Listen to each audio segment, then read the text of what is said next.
penjualan di mana pembayarannya dilakukan secara bertahap atau angsuran. Besar angsuran dan amannya jangka waktu kredit dituangkan dalam satu perjanjian. Prosedur penjualan adalah urutan kegiatan mulai menerima pesanan penjualan dari pembeli, persetujuan kredit, pengiriman barang, pembuatan faktur atau penagihan, sampai dengan pencatatan transaksi penjualan, distribusi penjualan, dan pencatatan harga pokok penjualan. Unit yang terkait dalam sistem penjualan kredit ada 6. Yang pertama yaitu bagian pesanan penjualan, yang kedua bagian kredit, yang ketiga bagian gudang, yang keempat bagian pengiriman, yang kelima bagian billing, dan yang keenam adalah bagian akuntansi. Metode pencatatan. Transaksi penjualan dapat dicatat dengan menggunakan salah satu cara metode nominal dan postingan dengan tangan, postingan langsung, atau tanpa buku pemasuk. Catatan akuntansi yang digunakan dalam riset dan prosedur penjualan dan penerimaan uang adalah pertama jurnal yaitu catatan akuntansi yang digunakan untuk mencatat transaksi penjualan. Jurnal penerimaan uang yaitu catatan akuntansi yang digunakan untuk mencatat semua penerimaan uang dalam jurnal penerimaan uang. Yang ketiga, jurnal umum yaitu catatan akuntansi yang digunakan untuk mencatat harga pokok yang dijual selama periode akuntansi tertentu. Kartu persediaan yaitu buku pembantu yang berisi rincian mutasi piutang perusahaan kepada tiap debiturnya. Yang kelima, kartu gudang, catatan yang diselenggarakan oleh kartu gudang untuk mencatat mutasi dari persediaan barang yang disimpan di gudang. Yang keenam, kartu utang merupakan buku pembantu yang berisi rincian mutasi piutang perusahaan kepada tiap debiturnya. Klasifikasi distribusi penjualan. Klasifikasi distribusi penjualan dapat dikelompokkan menjadi 1 klasifikasi produk, 2 klasifikasi saleman, 3 klasifikasi langganan, 4 klasifikasi metode penjualan, 5 klasifikasi daerah penjualan, 6 klasifikasi kluster perdagangan, 7 saluran distribusi. Laporan. Ada beberapa laporan yang dihasilkan dari prosedur distribusi, yaitu 1. Laporan harian, bulanan, atau mingguan. 2. Jenis produk. 3. Saleman. 4. Langganan. 5. Jumlah untuk tiap saleman. Jumlah untuk tiap produk. 6. Jumlah untuk tiap langganan. Jumlah untuk tiap produk. Laporan untuk manajemen yang dihasilkan dari sistem dan dari prosedur penjualan dan penerimaan uang adalah 1. Jumlah pendapatan penjualan menurut jenis produk atau kelompok produk selama jangka waktu tertentu. 2. Jumlah kas yang diterima dari penjualan dan pembelian secara kredit. 3. Jumlah harga pokok produk yang dijual. 4. Nama dan alamat pembeli. 5. Kuantitas produk yang dijual. 6.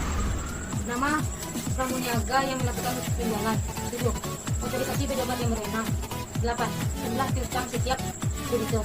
6. Distribusi penjualan. Distribusi penjualan adalah satu prosedur membuat penerimaan baik rupiah maupun kuantitas dari bukti transaksi dan mengumpulkan jumlahnya untuk tujuan menghasilkan laporan.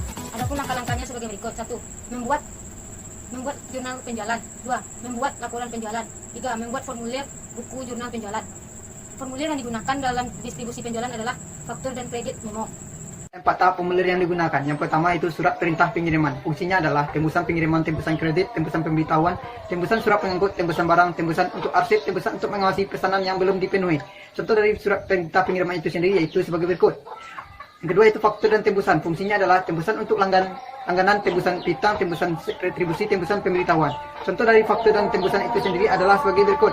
Yang ketiga itu rekap harga pokok penjualan. Contoh dari rekap harga pokok penjualan itu sendiri adalah sebagai berikut. Yang keempat itu bukti memorial. Dan contoh dari bukti memorial itu sendiri adalah yaitu yang keempat itu bukti memorial. Dan contoh dari bukti memorial itu sendiri yaitu kombinasi prosedur pesanan dan prosedur pembuatan faktur. Ada 3 kombinasi prosedur pesanan dan pembuatan faktur. Yang pertama, prosedur pesanan dan pembuatan faktur yang terpisah. Dalam prosedur ini, pembuatan surat perintah pengiriman dipisahkan dari pembuatan faktur. Bagian yang dipisahkan yaitu bagian pesanan penjualan, bagian gudang, bagian pengiriman, bagian billing, bagian buku besar, bagian piutang, dan bagian kartu persediaan. 2. Prosedur pre-billing terbagi atas 2 macam.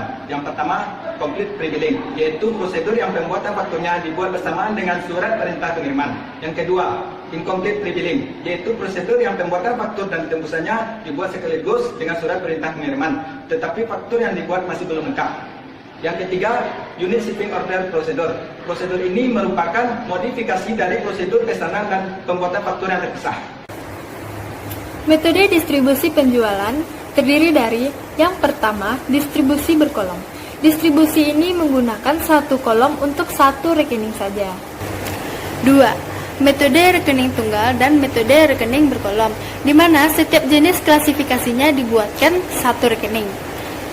3. Metode summary strip dan metode ticket summary strip. Metode ini digunakan untuk mendistribusikan penjualan setiap harinya untuk semua produk yang terjual.